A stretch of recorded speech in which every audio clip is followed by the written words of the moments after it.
Hello, it's Sam with Spieler Custom Baits, and today I'm going to go over how I tie in some of my skirted jigs for bass fishing. Right here we're starting off with a 1/4 ounce Gamakatsu hook, 3/0 that I cast earlier, and then powder coated black. And we're going to start just by tying down with some thread.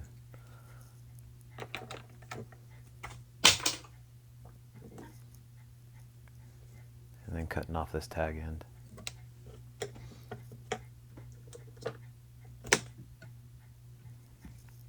And with my jigs, I like to use a mix between silicone and living rubber. I feel like it just gives it a fuller look.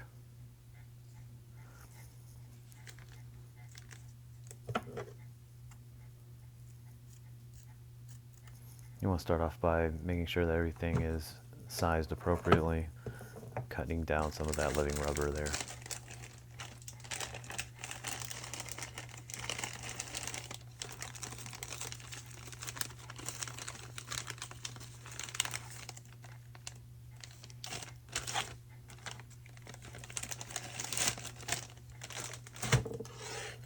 And we're going to start off by grabbing a tab of the black silicone.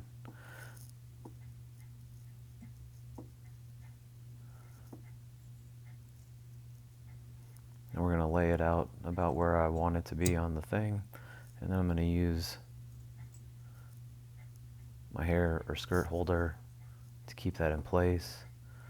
And then I'm going to first start by loosely wrapping this in to just kind of hold it to the hook. And then I'm going to kind of rearrange where I want it. That looks good. And we're going to tie down on it. Now, I personally like at least 2 tabs of silicone on mine, especially with this jig type. And I'm going to measure up, put that in the hold, and then I'm going to loosely tie this in, reposition it where I would like it to be, and then tie down on it. Getting a couple reps just to tie it down where I want it.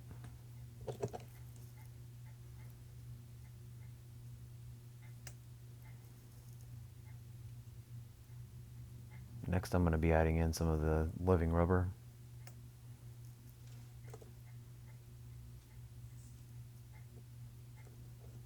This time I'm going for a red and black look.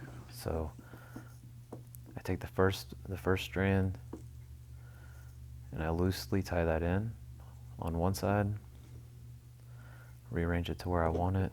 And then I take the second strand on the other side and loosely tie it in where I want it. And then me personally, I like it to be super full because I can trim it down later on if I want to. So after I've rearranged it, I'm going to add a last tab on top of it as well.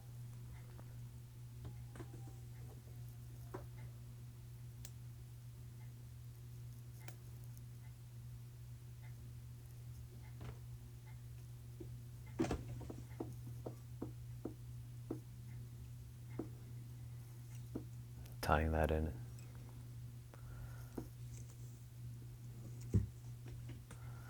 And once I've had that tied in, I find it's a lot easier if you have something that can hold the front end of the skirting tabs. So I'm just using a safety pin here. I usually keep safety pins or clips around when I'm doing this, just to hold those so they don't flop around everywhere when I'm trying to whip finish this, because whip finishing on something like this can be fairly challenging. As you can see, I get it stuck on parts of the line.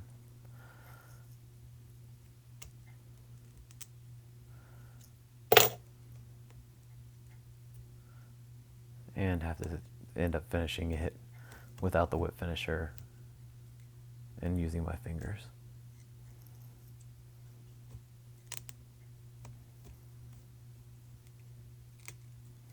Sometimes using your fingers is easier if you can do it that way. And then I pull that down tight, make sure that everything's aligned where I want it.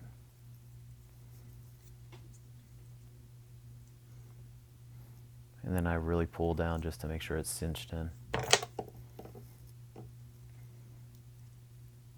And we go for a second whip finish just to lock it, make sure that that initial knot doesn't slip.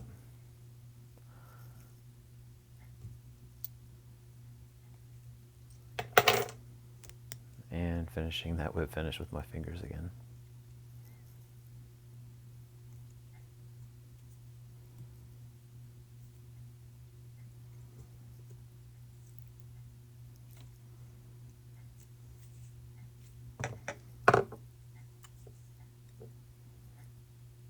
This part isn't as, the whip finishing and tying in isn't as important. It's more of a hold, just to make sure that it holds everything in place.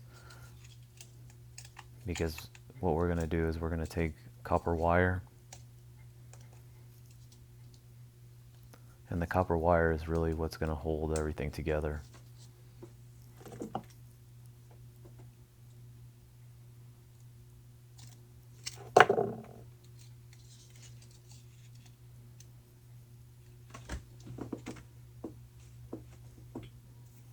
So I take my copper wire and I get a few good wraps in just to make sure that it covers up that where the thread was. Usually 3 to 4 wraps. Then I start off the twist. And then I'll come back with some pliers and I'll really get that twist cinched down.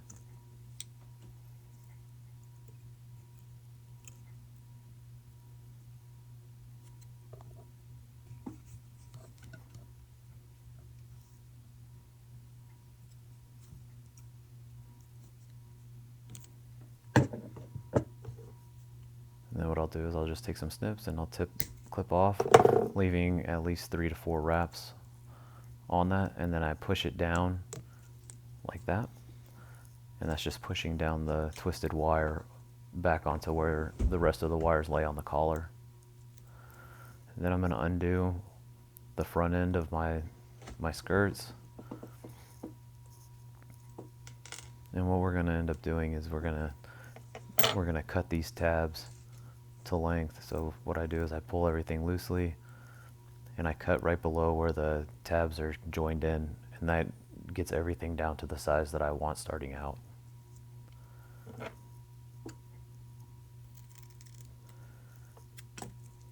And as you can see, that lets the silicone skirt drop. And then we're going to do the same with this back end.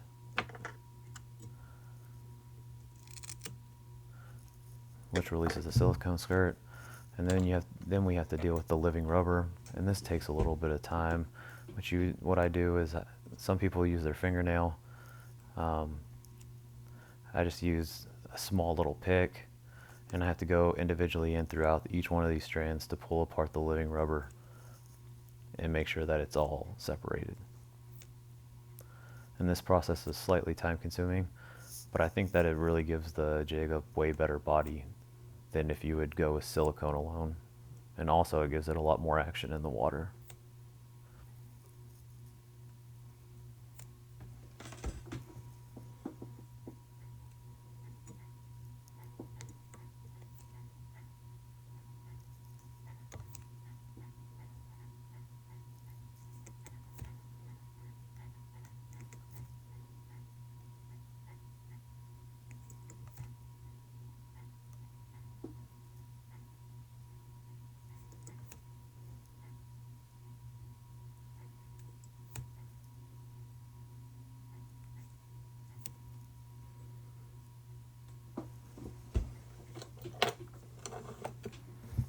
And I like my silicone skirts in the placement where it's right there where it was on top of the silicone skirt, because it's going to push up that silicone skirt when it's in the water.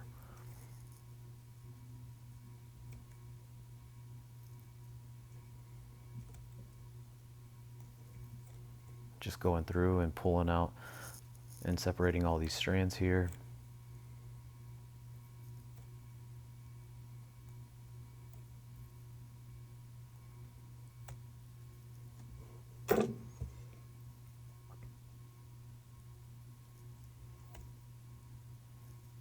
I slide it all the way back up to the wire and back down.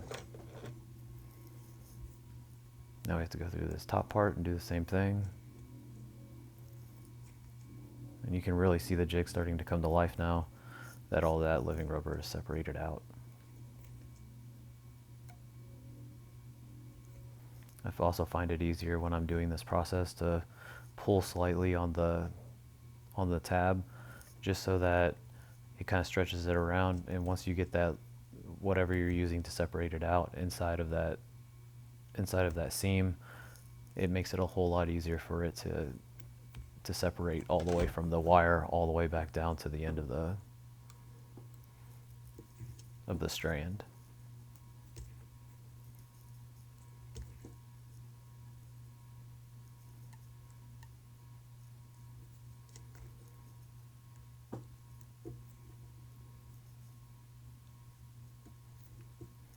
Me personally, I like to have my jigs be full, because I know that in the boat what I can do is I can just take scissors and clip them down to however I want them. So if I start out full, I know that I can clip them down to being less full, or even you can shave off the top part just to give it a finesse jig look if you really need it to be that way.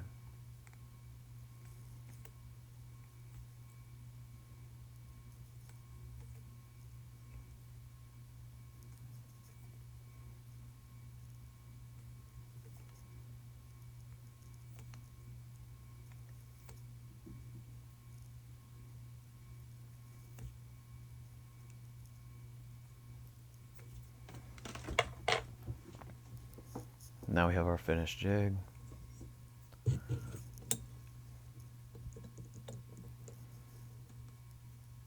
if you can see, that living rubber really pushes out on those black strands and gives it a pretty full profile.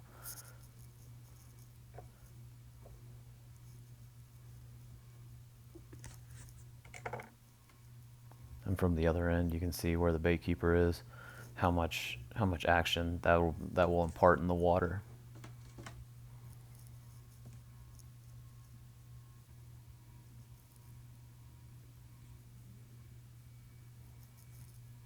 And from the side angle, you can see how much that living rubber gives it structure. And that's the end. Thank you guys.